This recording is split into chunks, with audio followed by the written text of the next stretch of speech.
నమస్కారం, ఘంటారావానికి స్వాగతం. ముందుగా ప్రధానాంశాలు.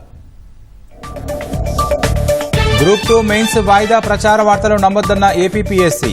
రేపు యథాతథంగా పరీక్ష జరుగుతుందని స్పష్టీకరణ.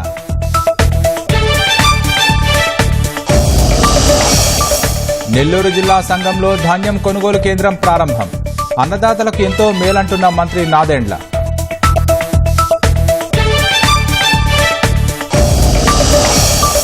కొండపల్లిలో తాగునీటిలో కలుస్తున్న ఎన్టీటీపీఎస్ బూడిద నీరు. ఫిల్టర్ బెడ్లు పాడవడంతో తాగునీటి సరఫరాకు ఆటంకం.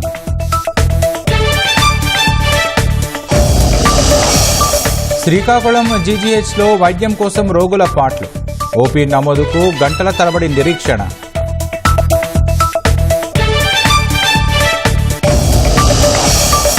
డ్రగ్స్ ఓవర్డోస్కు వ్యతిరేకంగా ఎఫ్బీఐ పనిచేస్తుందన్న క్యాష్ పటేల్. అమెరికా జీవన విధానానికి హాని తలపెడితే శిక్ష తప్పదని హెచ్చరిక.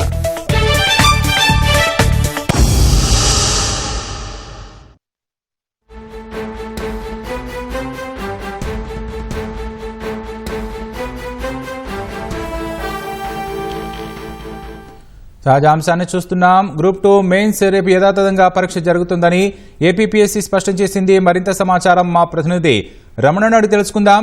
రమణ, చెప్పండి, గ్రూప్ 2 మెయిన్స్ పరీక్ష రేపు ఎన్ని గంటలకు జరగనుంది? అభ్యర్థులకు ఏపీపీఎస్సీ ఇచ్చిన సూచనలేంటి? సతీష్, రేపు రాష్ట్ర వ్యాప్తంగా ఏపీపీఎస్సీ గ్రూప్ 2 మెయిన్స్ పరీక్ష యథాతథంగా జరుగుతుందని చెప్పేసి ఏపీపీఎస్సీ స్పష్టం చేసింది. దీనికి సంబంధించి ఎలాంటి అపోహలు కానీ తప్పుడు ప్రచారాలు కానీ అభ్యర్థులు నమ్మవద్దని చెప్పేసి ఏపీపీఎస్సీ స్పష్టం చేస్తూ ప్రకటన జారీ చేసింది. ఏపీపీఎస్సీ కార్యదర్శి నరసింహమూర్తి కొద్దిసేపటి క్రితం ఈ ప్రకటనను విడుదల చేశారు.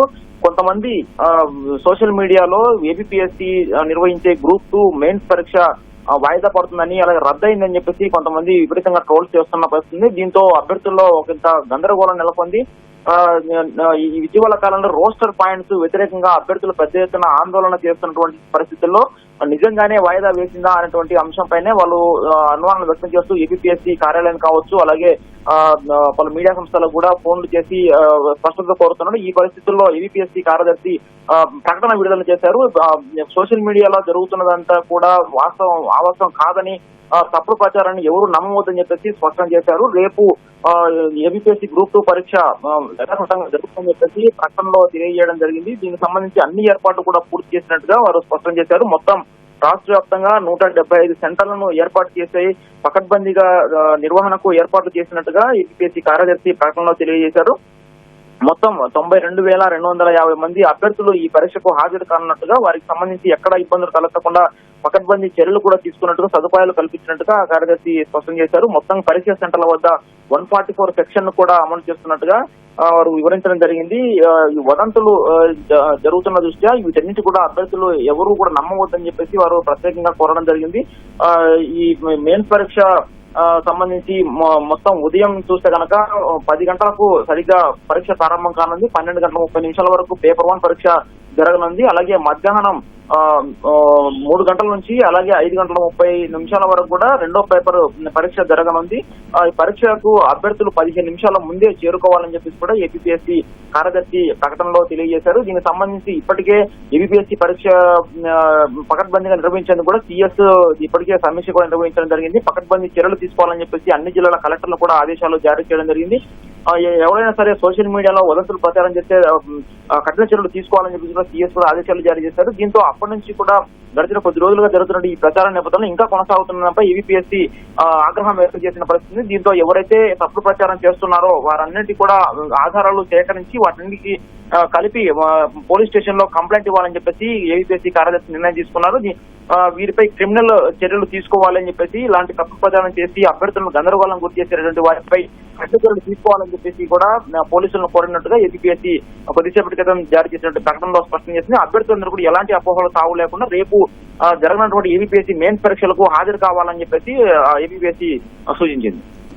ధన్యవాదాలు రమణ.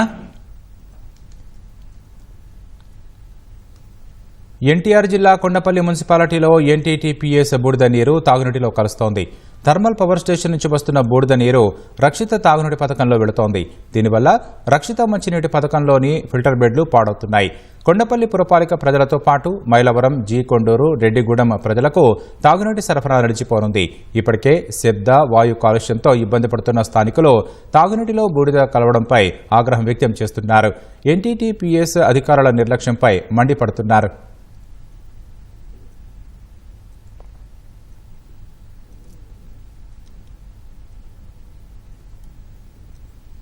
విజయవాడ పండిట్ నెహ్రూ బస్టాండ్లో ఆర్టీసీ బస్సు ప్లాట్ఫాంపైకి దూసుకెళ్లిన ఘటనపై అధికారులు విచారణ చేపట్టారు. బస్ డ్రైవర్ నిర్లక్ష్యం ఏమైనా ఉందా అనే కోణంలో పరిశీలించారు. బస్టాండ్లో ప్లాట్ఫాంల ఎత్తు తక్కువగా ఉండటం ప్రమాదానికి కారణమని నిర్ధారించారు. బస్సు తక్కువ వేగంతో వచ్చి ప్లాట్ఫాంపైకి వచ్చినట్లు సీసీటీవీ రికార్డులో నమోదైనట్లు వెల్లడించారు. జంగారెడ్డిగూడెం డిపోకు చెందిన ఆర్టీసీ బస్సు శుక్రవారం రాత్రి 2వ నంబర్ ప్లాట్ఫాంపైకి ఎక్కి పిల్లర్ను ఢీకొట్టింది. బస్సు ప్లాట్ఫాంపైకి రావడంతో అప్రమత్తమైన ప్రయాణికులు పక్కకు తప్పుకోవడంతో ప్రాణనష్టం తప్పింది. బ్రేక్ ఫెయిల్ కావడంతో ప్రమాదం జరిగిందని బస్సు డ్రైవర్ తెలిపారు. 2 రోజుల కిందట కూడా ఒక బస్సు ఇలాగే ప్లాట్ఫాంపైకి ఎక్కింది. ప్రయాణికులు లేకపోవడంతో ప్రమాదం తప్పింది. ఇలాంటి ఘటనలు మళ్లీ జరగకుండా ప్లాట్ఫాంల ఎత్తు పెంచాలని ప్రయాణికులు కోరుతున్నారు.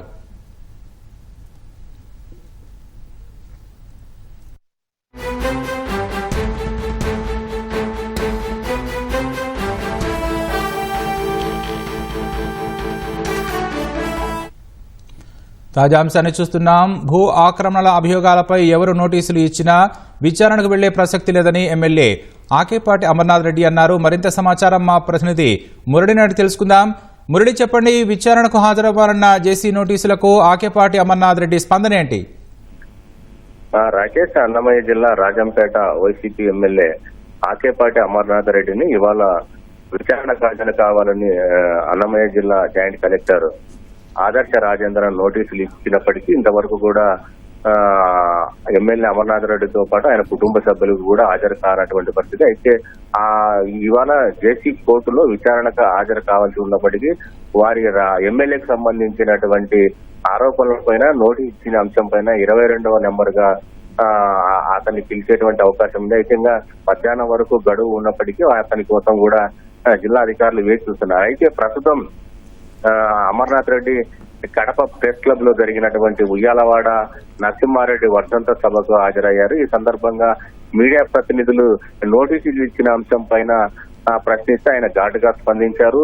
నేను ఎవరు నోటీసులు ఇచ్చినా నేను భయపడే ప్రసక్తి లేదు, నేను విచారణకు హాజరయ్యేదే లేదు, ఏం చేసుకుంటారో చేసుకుంటా అనే విధంగా కూడా ఆకేపాటి అమర్నాథ్ రెడ్డి ఘాటుగా స్పందించారు. నా ఎస్టేట్ లో రాజంపేట మండలంలోని ఆకేపాటి ఎస్టేట్ లో ప్రభుత్వ భూములు ఎక్కడైనా ఉంటే అధికారులే, ప్రభుత్వం ఉంది కదా, అధికారులే స్వాధీనం చేసుకోవచ్చు, నేను భయపడే ప్రసక్తే లేదు. నేను ఇల్లు కూడా గతంలో 100 ఏళ్ల నాటి ఇల్లు ఎకరా స్థలంలో కట్టుకున్నాను. అది 100 ఏళ్లు కావడంతో ఇప్పుడు కొత్తగా మరో 2-3 ఎకరాల్లో కూడా ఇల్లు కొత్తగా నిర్మించుకున్నాను. దానికి కూడా ప్రభుత్వ భూములు కాజేసి నిర్మించుకున్నారని అభియోగాలు చేస్తున్నారు. కానీ నేను ఎవరు నోటీసులు ఇచ్చినా, ఎవరు విచారణకు రమ్మని ఆదేశించినా నేను వెళ్లేది లేదు.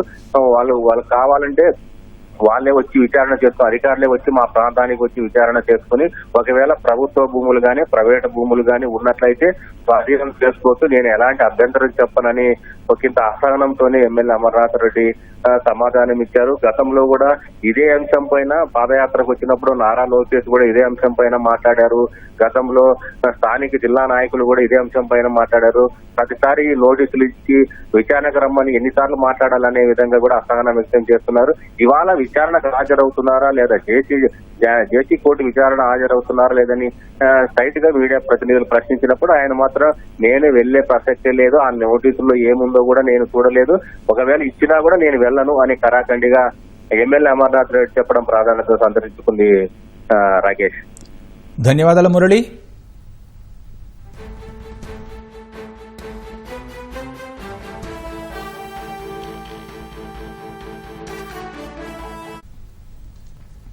అనంతపురం జిల్లా ఉరవకొండలో గత ప్రభుత్వంలో ఓ వైసీపీ నాయకుడు ₹1,00,000 పైగా విలువైన ఎరువులను ఆర్బీకే నుంచి తీసుకుని డబ్బులు ఎగ్గొట్టారంటూ వ్యవసాయ శాఖ ఉద్యోగి తీవ్ర ఆవేదన వ్యక్తం చేస్తున్నారు. ఉరవకొండ డివిజన్ పరిధిలోని ఓ వైసీపీ ఎంపీపీ గత ప్రభుత్వంలో రైతు భరోసా కేంద్రం నుంచి ₹1,20,000 విలువైన ఎరువులు తీసుకుని డబ్బులు చెల్లించలేదు. కూటమి ప్రభుత్వం ఏర్పడిన తర్వాత సదరు ఉద్యోగి ఎన్నిసార్లు బతిమాలినా వైసీపీ నాయకుడు డబ్బులు చెల్లించలేదు. మరోవైపు ఉన్నతాధికారులు ఉద్యోగికి మెమో జారీ చేశారు. ఓవైపు వైసీపీ నేత డబ్బులు చెల్లించకపోవడం, మరోవైపు ఉన్నతాధికారుల ఒత్తిడితో సదరు ఉద్యోగి తన ఆవేదనను వాట్సాప్ స్టేటస్లో పోస్టు చేయడం కలకలం రేపుతోంది. కష్టపడి ఉద్యోగం సంపాదించిన తాను వైసీపీ నాయకుడి వల్ల ఇబ్బందులు పడాల్సి వస్తోందని ఆవేదన వ్యక్తం చేశారు. ఈ జీవితం బతకడం కన్నా చావడం మంచిదంటూ వాపోయారు. తనను మోసం చేసిన వైసీపీ నాయకుడికి ఉసురు తగులుతుందని వ్యవసాయ శాఖ ఉద్యోగి ఆవేదన వ్యక్తం చేశారు.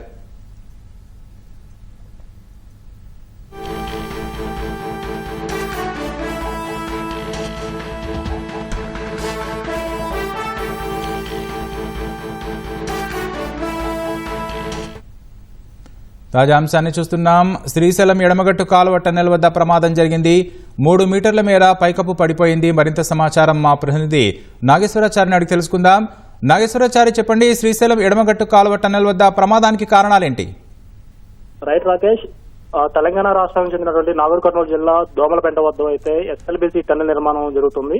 ఇందులో శ్రీశైలం ఎడమగట్టు కాలువ 19వ కిలోమీటర్ వద్ద అయితే ఉదయం 8:30 గంటల సమయంలో 3 మీటర్ల మేర అయితే పైకప్పు ఊడిపోయింది. ఒకసారిగా పెచ్చులు ఊడిపడటంతో మరి పనులు ఆగిపోయాయి. అక్కడ నిర్మాణంలో కార్మికులు అయితే సుమారు ఒక 40 మంది కూడా ఉదయం నుంచి కూడా షిఫ్ట్ లో పనిచేస్తున్నారు. వాళ్ళందరూ కూడా ఒకసారిగా ఆ పైకప్పు పడిపోవడంతో అందరూ కూడా స్టక్ అయిపోయారు.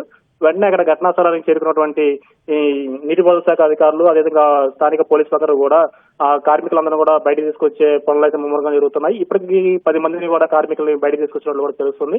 అయితే ఇంకా లోపల ఎంతమంది ఉన్నారని చెప్పేది కూడా నీటిపారుదల శాఖ అధికారులు అయితే దీనిపైన వివరాలు సేకరిస్తున్నారు. ఉదయం మొత్తం ఎంతమంది వెళ్లారు, ఇప్పటి వరకు ఎంతమంది వచ్చారు, ఇంకా లోపల ఎవరైనా ఉన్నారా అనేది కూడా ఆ పూర్తి సమాచారం తెలియాల్సి ఉంది. ఇప్పుడే ఘటనా స్థలానికి కూడా నీటిపారుదల శాఖ అధికారులు కూడా చేరుకొని పూర్తి వివరాలు అయితే సేకరిస్తున్నారు. ముఖ్యంగా చూసుకున్నట్లయితే శ్రీశైలం జలాశయం నుంచి భూగర్భ సొరంగ మార్గం ద్వారా ఉమ్మడి నల్గొండ జిల్లాకి 30 టీఎంసీల నీటిని తరలించి 3 లక్షల ఎకరాలకు సాగునీటిని అందజేయాలని చెప్పే లక్ష్యంతో అయితే 19 ఏళ్ల క్రితం ఈ ఎస్ఎల్బీసీ సొరంగ మార్గం నిర్మాణం అయితే చేపట్టారు. ఇప్పటికీ 6 సార్లు కూడా ప్రాజెక్టు పనులన్నీ కూడా ఎక్కడికెక్కడికి పోస్ట్ పోన్ అవుతూ వచ్చాయి. అయితే ఈ నేపథ్యంలోనే ఇక్కడ తెలంగాణ రాష్ట్రంలో నూతనంగా ఏర్పడినటువంటి కాంగ్రెస్ ప్రభుత్వం ఈ ఎస్ఎల్బీసీ టన్నెల్ నిర్మాణంపై దృష్టి సారించింది. అందులో భాగంగా నిధులు కేటాయించింది. అయితే దీంట్లో ముఖ్యంగా చూసుకున్నట్లయితే శ్రీశైలం జలాశయం నుంచి ఈ ఎస్ఎల్బీసీ టన్నెల్ మార్గం మొత్తం పొడవు అయితే 43.93 కిలోమీటర్ల పొడవు ఉంటుంది. దీనికి సంబంధించి 2 వైపుల నుంచి కూడా పనులు జరుగుతున్నాయి. ఒకవైపు ఏమో శ్రీశైలం నుంచి ఆ సొరంగ మార్గం కొనసాగుతుంది, రెండోదేమో ఇటు నాగర్ కర్నూలు జిల్లా నుంచి కూడా ఈ సొరంగ మార్గం నిర్మాణం అయితే జరుగుతుంది. అయితే 2 వైపుల నుంచి కూడా ఒకవైపు 13 కిలోమీటర్ల వరకు కూడా ఈ పనులు అయితే ముగిశాయి. అదేవిధంగా ఇటు నాగర్ కర్నూలు జిల్లా అవుట్లెట్ నుంచి కూడా 20 కిలోమీటర్ల మేర కూడా ఈ సొరంగ మార్గం అయితే పూర్తిని చెప్పుకోవచ్చు. ఇంకా బ్యాలెన్సింగ్ వచ్చేసరికి 9.56 కిలోమీటర్లు అయితే ఇక్కడ పెండింగ్ ఉంది. దీనికి సంబంధించి గత ఏడాది సెప్టెంబర్ 20వ తేదీన తెలంగాణ రాష్ట్రానికి చెందినటువంటి డిప్యూటీ సీఎం బట్టి విక్రమార్క, అదేవిధంగా నీటిపారుదల శాఖ మంత్రి ఉత్తమ్ కుమార్ రెడ్డి, రోడ్లు భవనాల శాఖ మంత్రి కోమరెడ్డి వెంకటరెడ్డి కూడా దీనిపైన సమావేశం నిర్వహించారు. అధికారులతోటి సమీక్ష సమావేశం నిర్వహించి ఈ పనులను వేగవంతంగా చేయాలి, ఇటు ఉమ్మడి నల్గొండ జిల్లాని మొత్తం కూడా శిక్షామలం చేయాలనే ఉద్దేశంతో దీనికి నిధులు కూడా కేటాయించడం కూడా జరిగింది. మొత్తం పెరిగిన అంచనా ప్రకారం 4,658 కోట్లు అవసరమవుతాయని చెప్పి కూడా ఈ అంచనా వేశారు. దానికి తగినట్లు కూడా 4,658 కోట్లు కూడా నిధులు మంజూరు చేయడానికి కూడా ఇటు అధికారులు కూడా సన్నద్ధం చేశారు. దీనికి సీఎం రేవంత్ రెడ్డి కూడా ఆమోదం తెలిపారు. అయితే ఇక్కడ 2019 నుంచి కూడా ఇటు శ్రీశైలం నుంచి కొనసాగుతున్న ఈ సొరంగ మార్గం అయితే 14 కిలోమీటర్లు అయితే పూర్తయింది. 14వ కిలోమీటర్ దగ్గరకు వచ్చేసరికి 2019 నుంచి కూడా ఇక్కడ పెద్ద ఎత్తున అయితే నీటి ఓట అయితే వస్తుంది. అయితే ఈ నేపథ్యంలో నీటి ఓట వల్ల ఇక్కడ పనులు జరిగితే ప్రమాదం అని తెలిసి 2019 నుంచి కూడా ఇక్కడ పియూ గ్రౌటింగ్ అనే ఒక కొత్త టెక్నాలజీ వాడి ఈ నీటిని రాకుండా కూడా తగిన జాగ్రత్తలు తీసుకున్నారు. అయితే ఈ క్రమంలోనే ఇక్కడ టన్నెల్ బోర్ మిషన్ దెబ్బతినటం, అదేవిధంగా పనులు పెండింగ్ జరగడం కూడా జరిగింది. అయితే ఇటు అధికారులు పనులు వేగవంతం చేయాలని చెప్పి చెప్పడంతో ఇటీవల 4 రోజుల క్రితం అయితే ఇక్కడ శ్రీశైలం ఎడమగట్టు కాలువ వద్ద సొరంగ మార్గంలో 14 కిలోమీటర్ల వద్ద అయితే పనులు అనేది ప్రారంభించారు. మొత్తం షిఫ్ట్ కి 40 మంది కార్మికులు కూడా ఈ పనులు చేస్తూ ఉన్నారు. అయితే ఈ రోజు ఉదయం 8:30 గంటల సమయంలో టన్నెల్ మార్గంలో పనులు చేస్తుండగా ఒక్కసారిగా ఆ పైకప్పు మొత్తం కూడా 3 మీటర్ల మేరకు ఆ పెచ్చులోడి ఒకసారిగా కుప్పకొలిన కుంగిన పరిస్థితితో ఉంది. దీంతో పెచ్చులు ఊడిపడి ఆ టన్నెల్ మిషన్ కి బోర్ మిషన్ కి అయితే అడ్డుపడాయి. దీంతో వెంటనే హుటాహుటిన కార్మికులు అయితే కొంతమంది బయటకు వచ్చారు, మరి కొంతమంది కూడా లోపల ఉన్నట్టు కూడా సమాచారం అవుతుంది. అయితే దీనికి సంబంధించి ఇప్పటికే నీటిపారుదల శాఖ అధికారులు కూడా ఈ విషయాన్ని గమనించి ఘటనా స్థలానికి చేరుకుని పూర్తి వివరాలు సేకరిస్తున్నారు. అయితే ఇంకా ఎవరైనా ఉన్నారా, ఎవరికైనా ప్రమాదం జరిగిందా అనే విషయాన్ని కూడా వివరాలు సేకరించిన తర్వాత వెల్లడిస్తామని చెప్పి కూడా చెప్తున్న పరిస్థితితో ఉంది. రాకేష్, ధన్యవాదాలు ఈశ్వరాచారి.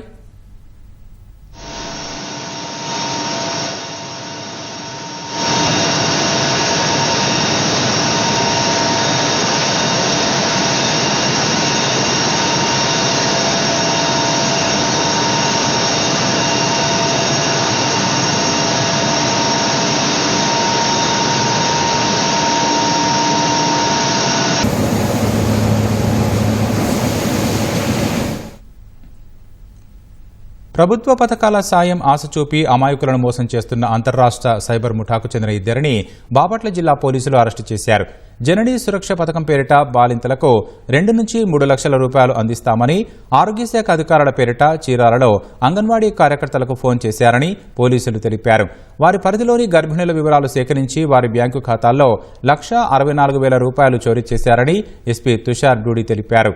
ఇందుకోసం వీరు ఏకంగా సీఎం చంద్రబాబు ఫోటోను డీపీగా పెట్టుకుని కొందరికి ఫోన్ చేస్తూ బురిడీ కొట్టించినట్లు ఎస్పీ వెల్లడించారు.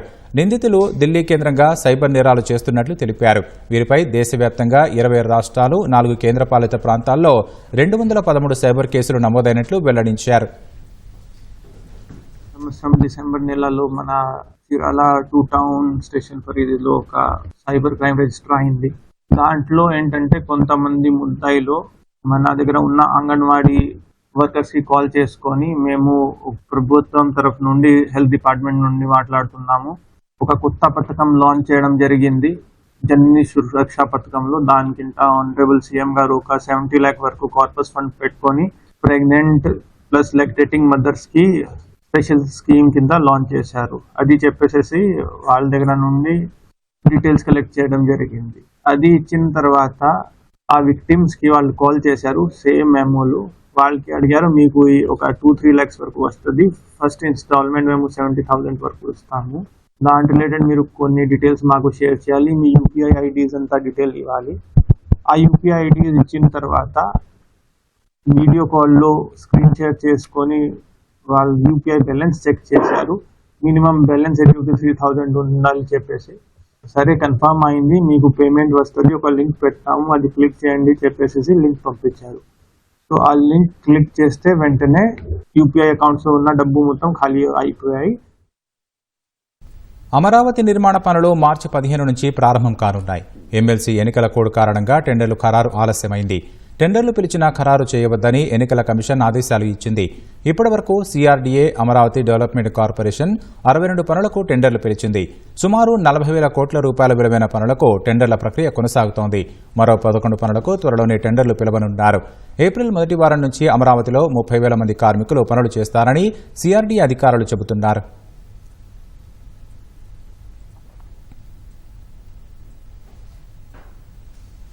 అదిగో ఇదిగో అంటున్నారే కానీ సిఐడి విచారణ చేపడుతున్న మదనపల్లి దస్త్రాల దహనం కేసు మాత్రం కొలిక్కి రావడం లేదు.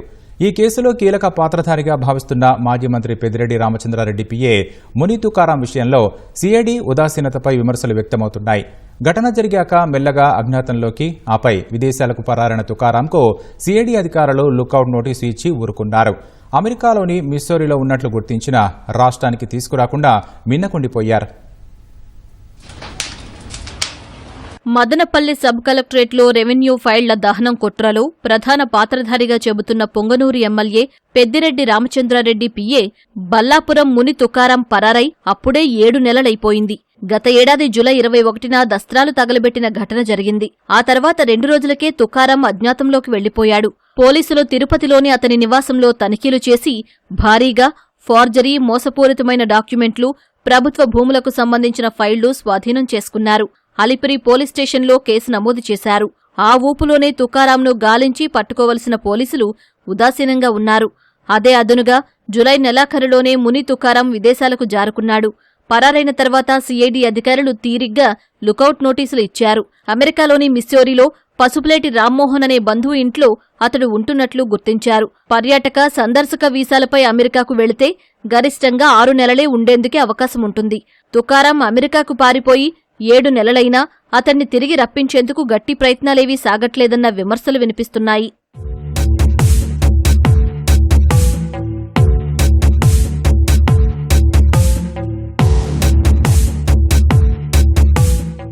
ముని తుకారాం ప్రభుత్వ ఉపాధ్యాయుడిగా పనిచేస్తూ 5 ఏళ్ల కిందట ఉద్యోగ విరమణ చేశారు. ప్రభుత్వ ఉద్యోగిగా, ఆపై విరమణ తర్వాత కూడా పెద్దిరెడ్డి వద్ద తుకారాం పిఏగా పనిచేశాడు. పెద్దిరెడ్డి అరాచకాలు, అక్రమాలకు తుకారాం ప్రత్యక్ష సాక్షి అని, వాటిలో ఆయన భాగస్వామి అని ఫిర్యాదులున్నాయి.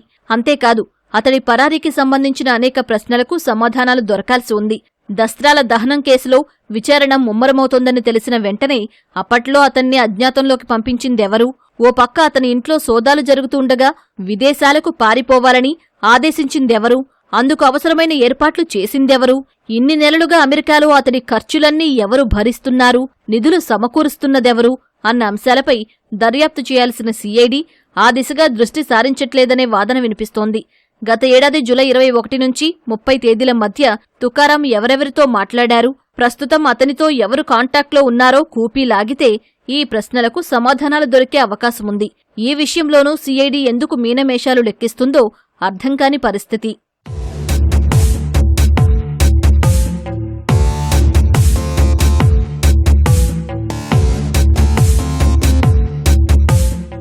దస్త్రాల దహనం కేసులో A4గా ఉన్న ముని తుకారాం గత ఏడాది డిసెంబర్లో హైకోర్టులో వేసిన ముందస్తు బెయిల్ పిటిషన్ విచారణలోనే ఉంది. ఆయనకు అనుకూలంగా ఎలాంటి తీర్పు రాలేదు. ఇప్పటికైనా సిఐడి రంగంలోకి దిగి రెడ్ కార్నర్ నోటీసు జారీ చేసి డిపోర్టేషన్ ప్రక్రియ ద్వారా అతన్ని భారత్కు తీసుకొచ్చేలా చర్యలు చేపట్టాలన్న వాదన వినిపిస్తోంది. గతంలో అంతర్జాతీయ ఎర్రచందనం స్మగ్లర్ కొల్లం గంగిరెడ్డి ఇదే తరహాలో విదేశాలకు పారిపోతే సిఐడి అధికారులే అతనిపై రెడ్ కార్నర్ నోటీసు జారీ చేయించి మారిషస్ విమానాశ్రయంలో నిర్బంధింపజేయగలిగారు. ఆ తర్వాత డిపోర్టేషన్ ద్వారా ఏపీకి తీసుకొచ్చారు. తుకారాం విషయంలోనూ అలా చేస్తే ఎన్నో ప్రశ్నలకు సమాధానం దొరుకుతుంది. వైసీపీ పాలనలో తీవ్రంగా నష్టపోయిన టిడ్కో లబ్ధిదారులు కూటమి ప్రభుత్వంపైనే ఆశలు పెట్టుకున్నారు. 2014-19 మధ్యలో దాదాపు 80% పూర్తయిన ఇళ్లను జగన్ ప్రభుత్వం 5 ఏళ్లు గాలికి వదిలేసింది. కూటమి ప్రభుత్వం అధికారంలోకి రావడంతో మిగిలిన పనులు పూర్తి చేసి వసతులు కల్పించి సొంతింటి ఆశలు నెరవేరుస్తారని టిడ్కో లబ్ధిదారులు ఆశగా ఎదురుచూస్తున్నారు.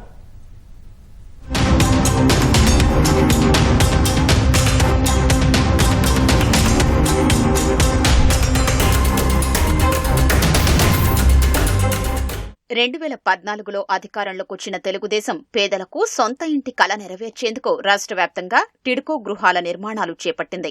విజయవాడ నగర పరిధిలోని జక్కంపూడి, షాబాదా ప్రాంతాల్లో ఇళ్లు కేటాయించింది. మొదటి విడతగా 10,000 మందికి గృహాల్ని ఇవ్వాలని నిర్ణయించారు. 8,000 మందికి అప్పట్లోనే ఇళ్ల కేటాయింపులు చేశారు. 2019 వరకు దాదాపు 70-80% పనులు పూర్తి చేశారు. తరువాత అధికారంలోకి వచ్చిన వైసీపీ ప్రభుత్వం మిగిలిన పనుల్ని పూర్తి చేయలేదు. సొంతింటి కలపై వైసీపీ నీళ్లు చల్లిందని టిడ్కో లబ్ధిదారు మహిళలు ఆవేదన చెందుతున్నారు. 2014లో మాకు టిడ్కో ఇల్లు ఇస్తామని తెలుగు ప్రభుత్వం ఆ రోజున మాకు చెప్పింది. దాని పరంగా మేము అమౌంట్ పే చేశాము. మరి అమౌంట్ కూడా మీరు అప్పులు తెచ్చి కట్టాల్సిన పరిస్థితి. అది అప్పుడు తెలుగుదేశం ప్రభుత్వం ఉండగా మాకు హ్యాండ్ ఓవర్ చేస్తారని చెప్పారు. వైసీపీ ప్రభుత్వం వచ్చిన తర్వాత దాని గురించి మరి మాకేమీ పట్టించుకోలేదు. మరి అది కట్టిన తర్వాత కట్టిన వాళ్ళకైనా సరే ఆన్సర్ చేయాల్సిన బాధ్యత కూడా వాళ్ళు తీసుకోలేదు మా మీద. మరి మేము రెంట్ హౌసెస్లో ఉంటున్నాము. మరి మేము ఇబ్బందులు పడుతున్నాం. పిల్లలను చదివించుకుంటూ మరి హౌసెస్ మాకు హ్యాండ్ ఓవర్ చేయాల్సిందిగా మేము తెలుగుదేశం ప్రభుత్వం వారిని కోరుకుంటున్నాము. 2019 వరకు పనులు పూర్తయినాయని చెప్పారు. ఇంతవరకు ఇల్లు ఇవ్వలేదు. ఈ 5 సంవత్సరాలు పట్టించుకోలేదు ప్రభుత్వం. మాకు వైసీపీ ప్రభుత్వం పట్టించుకోలేదు. ఇప్పుడైనా ఇల్లు ఇప్పిస్తే సంతోషం. అద్దె ఇంట్లో వడ్డీలు కట్టుకుంటా ఇబ్బంది పడుతున్నాము. అడిగామండి, వచ్చినాయి అదే ఇస్తామన్నారు కానీ ఇంకేమీ ఇవ్వలేదు. పేపర్స్ అవి ఇచ్చారంతే. ఇల్లేం చూపించలేదు. లోన్ పెట్టించారు. టిడ్కో గృహాలపై వైసీపీ పాలకులు నిర్లక్ష్యం వహించడంతో ఎక్కడి పనులు అక్కడే నిలిచిపోయాయి. దీంతో పిచ్చి మొక్కలు పెరిగి అధ్వాన్నంగా కనిపిస్తున్నాయి. కొన్ని గృహాలకు ఉన్న టైల్స్, తలుపులు, కిటికీలు ధ్వంసమయ్యాయి. తమ కుటుంబ పరిస్థితులు అంతంత మాత్రంగా ఉన్నా ఇళ్ల కోసం అప్పులు తెచ్చి మరీ డిపాజిట్లు కట్టామని, ఏళ్లు గడుస్తున్నా తమకు ఇళ్లు రాలేదని, చివరికి అప్పులు మిగిలాయని బాధితులు ఆవేదన వ్యక్తం చేస్తున్నారు. వైసీపీ వాళ్ళు ఈ 10,000 కట్టించారు. కట్టించిన తరువాత కూడా మళ్ళీ 2-3 దఫాలుగా మేము వెళ్ళి అడిగినట్లయితే మీకు వచ్చేస్తే అని మాటల వరకు చెప్పేసి మా చేత సంతకాలు చేయించుకున్నారు. బ్యాంక్కి బుక్ ఇచ్చారు, బ్యాంకులో డబ్బులు వేసాము. ఈ డబ్బులు వేసిన తర్వాత ఇవి ఎప్పుడైతే పొజిషన్ బాగలేదో మేము ఒక 7,000 తీసాము, 3,000 అందులో ఉండిపోయినాయి. తర్వాతను బ్యాంకులు మాకు డబ్బులు కట్టాలి, మీరు డబ్బులు తీసుకున్నారు ఇంటి మీద 3 లక్షలకి మీరు కట్టాలి డబ్బులు అనేసి 2-3 సార్లు ఒత్తిడి చేశారు. ఇప్పుడైనా మేము కడతాం, మా ఇల్లు మాకు చూపించినట్టయితే ఇప్పుడైనా మేము కడతాం, అభ్యంతరం లేదు. మీకు నూనెలు ఇస్తామని అన్నారు, ఆ నూనెలు ఇవ్వలేదు. అక్కడ నూనెలు కట్టమన్నారు, కట్టాం గోడలను మరి ఇవ్వడం అనేది ఏమీ లేదు. మా మీద నూనె ఓడుకొనరంట, మమ్మల్ని కట్టమన్నారు. మేము కట్టము, మీకు డబ్బులు మాకు ఎక్కడ ఇచ్చారు ఇల్లు, మేము కట్టమనేసాము, అంతేనండి. బీపీ వచ్చింది కాబట్టి మాకు ఇల్లు కావాలి, కట్టి మాకు ఇస్తే బాగుంటుంది, మా కష్టాలు తీరుతాయి. ఇంటి అద్దెలు కట్టుకోలేకపోతున్నాము, ఇబ్బందిగా ఉంది. కూటమి ప్రభుత్వం అధికారంలోకి రావడంతో గృహాల నిర్మాణాలకు సంబంధించిన మిగిలిన పనులు పూర్తి చేసి తమకు ఇళ్లు అందజేయాలని లబ్ధిదారులు కోరుతున్నారు.